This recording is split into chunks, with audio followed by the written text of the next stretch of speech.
Okay, we're going to start with this question. What is the Akashic records exactly?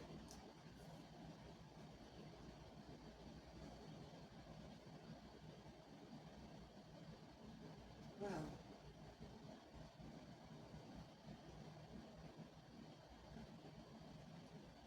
to put it in the simplest of terms, it would be all knowledge, all knowing, that is all around you, like the air that you breathe. It is ever present, ever accessible, and ever knowing. It is like a database, if you will, of all things, all thoughts, all experiences, all at once, ever changing, ever adding.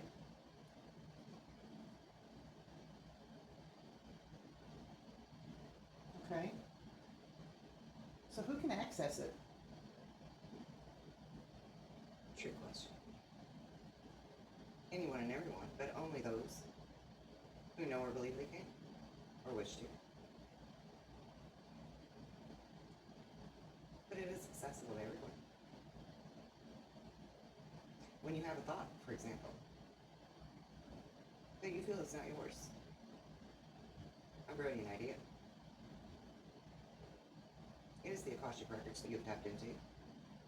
Just as when someone, such as Nikola Tesla or Albert Einstein, have a brilliant idea, it goes to the Akashic records for everyone to access at the same time. For example, Nikola Tesla invented, or rather discovered, the radio waves, their frequencies in the air at all times, and created the radio to transmit and receive said signals. And at the same time, across the world, a man named Makoni did the same thing. It is always there. And one point of light's thoughts and ideas can become anyone's thoughts and ideas. Do you understand? I do. But how do you get there to access it? Again, a tricky question. Easy yet hard at the same time. It is always there for you to access, just as we use this vessel that you see before you, answering these questions. She allowed us into this vessel to be the communicator of these questions. And if you are free and willing to do so, because free will is the essential point, then any and all can access these records at any given time. And as well, at any given time, you would not be able to access these records because simply you do not believe or allow, through free will, for this channel to occur. Does that make sense? Yes, it does. Now I'm going to ask you a couple questions that pertain to Kelly. Is Kelly on the right path to fulfilling her purpose, her mission? And what can be done to fully achieve this? She is absolutely, indeed, exactly at the right point that she should be in the right moment, for now. And she will continue to be at the right point at every moment, at every turn, at every choice, because that is the beauty of free will. Do you see? I do. She has a purpose, everyone has a purpose, and they will all get to that purpose in their own free will, given time. And she absolutely is on the right path, on the right track to move forward with that in a very quick, fast-paced way, because she has now surrendered, if you will, to all of the barriers and limits that she had put upon herself. Does this make sense? It does. I am pleased with these questions. Well, I'm glad. So Kelly is experiencing lights in her eyes. Can you tell me what's happening to her, and is her health in danger? Oh, she is absolutely not in danger. She thinks it has something to do with her blood sugar, which is understandable for her condition and what she has experienced in the past. However, this is actually an upgrade that at times overloads her, particularly when she's working too long of hours, not sleeping enough, not taking enough breaks, not resting enough, and not caring for herself as she should. Does that make sense? It does, and we need to rectify that. Okay, I'm going to ask you one more question that pertains to Kelly. She has a child who was born with crooked feet. The doctors couldn't correct it or understand what had happened and to cause this, and will the child ever walk normally?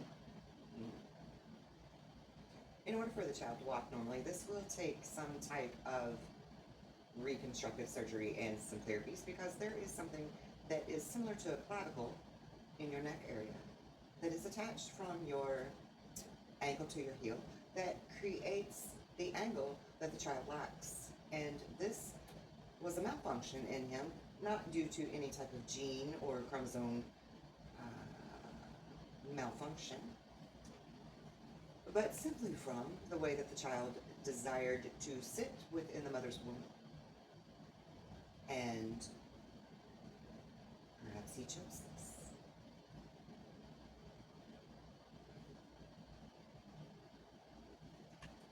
This is a free will thing, of course, and it will not cause him any physical dangers in his life to walk in a different way, if you will. However, I do understand that Kelly is concerned with implications of other children viewing him differently, and etc. But perhaps this is an opportunity for this child to learn and grow to not see such things in this world. Does that make sense to you? Yes. Alright, I'm going to ask a question from a viewer that I have. And so Miss Ann writes, what or who is Thoth, an entity from another dimension, or an actual physical person on this earth at some point? This Thoth you speak of is an actual physical character that was upon this planet at one time. However, is also an ethereal being. No different than you are. You are now currently in a physical avatar to experience, as was he. And once this physical body has expired, on your terms, of course, because free will does play a role in that, and Thoth lived a much longer life than what is considered normal now. You too will continue to live and exist in the ethereal world, and if you so choose, may continue to be a guide or ascended master, if you will, as Thoth is thought to be. Does this answer your question? It does. I'm going to ask one more question from a viewer. Miss Yolanda wants to know what's going on with her health. She has skin issues, stomach issues, and body pains that the doctors can't explain, and they want to medicate and mask. Yes. Your worldly doctors, they like to poke the pills and write their prescriptions without finding the roots of things. And for this lady, her condition is actually of an emotional nature, if you will. This is more, how shall we say, mental infliction resulting in a physical reality. This is a nervousness and energy of anxiousness, of being insecure and fearful more than safe and comforted. And once she has addressed these, shall we say in your terms, chakra blocks or energy malfunctions, limitations, and those are cleared away, the other symptoms will as well improve and then clear away. Does this make sense? Yes. I'm going to ask two more questions.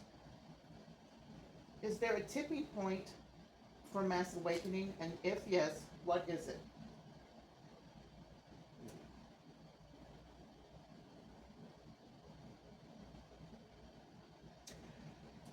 feel like you're wanting a number or a percentage, and there is not a number or a percentage to apply to this. Yet, at the same time, it is a collective consciousness that will create the mass awakening to occur. But it does not have to be at half of the percentage or the majority, as you would say, in order for this mass awakening to occur. The mass awakening is already occurring on multiple levels already, and at quite an uptick of speed that is very pleasing to us. But there is no number or percentage that we could apply to it that would be significant. It is the evidence of it happening at all that is what makes it matter, that turns it into an action, that makes it begin to manifest into your awareness and your reality and your realm. Does this make sense? And my final question, is the world about to change, and what is it going to look like? Will it be catastrophic, like past historical, or cyclical events? This is a very interesting question. And again, a tricky one. Because it's like a yes and a no. Or a both. You see, you will experience certain upheavals, certain changes, certain cataclysmic type events across your world in multiple places. Not simultaneously, but more as a domino type of an effect. And at the same time, it, while devastating for some, will not be devastating for all. And as long as the collective is aware and awake to these changes, to them as a whole, and seeing that this is part of their creation, of Earth being birthed into a new dimension, a new timeline, a new awareness, then we will all be able to collectively see that this is a necessary change, because in order for you to make something anew, you have to get rid of the old. You have to usher out the things that are no longer serving you and your purposes, and you have to make space for welcoming in the changes of new things and new environments and new experiences. So this is a yes and a no and a both, in the sense that these things will play out from time to time in a cyclical or repetitive, if you will, nature, where one thing will happen and then the other, and then the other. But at the same time, the collective awareness will hold the space and, as Kelly would say, part the storms in the proper ways, so that the dangers are lessened, the fatalities are lessened, and rather than the Band-Aid, it is a cure for a better way of life and better vibration for everyone upon the planet. Does this answer your question? Yes. And I want to thank you very much for answering our questions. And with that being said, we're going to end the session and slowly move Kelly out of the trance. We are pleased to answer any and all questions that you may have, and we encourage and enjoy these conversations and appreciate the awareness and free will giving of such opportunities. And with that, we will leave you until another time.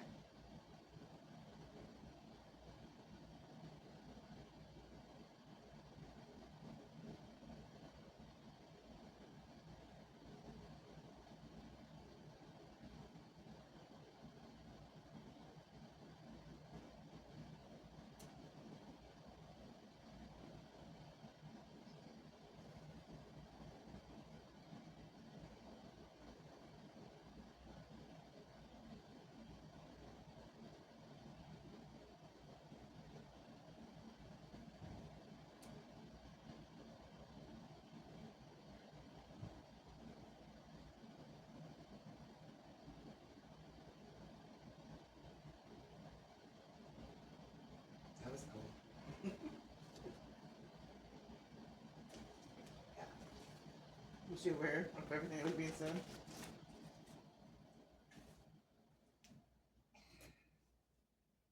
Yeah. But I would liken it to sitting on the very top row of the bleachers while everybody's down talking on the court. So you were like in a distance. That's what it felt like. Like I was way back there up on the nosebleed bleachers. That's what it felt like. That was so cool. And as I came back into my body, like nothing felt like it even had blood flowing through it. That's why I started like wiggling my fingers, because I was like, oh my God, it feels like my whole body's asleep. That's why I haven't moved yet. Because I'm like, whoa. I felt like I kind of had to wiggle back in almost. That was cool. That was really cool. That was cooler than when I got regressed. Like just for past life stuff. That was so cool. Ooh, I do feel a little discombobulated though. Wow.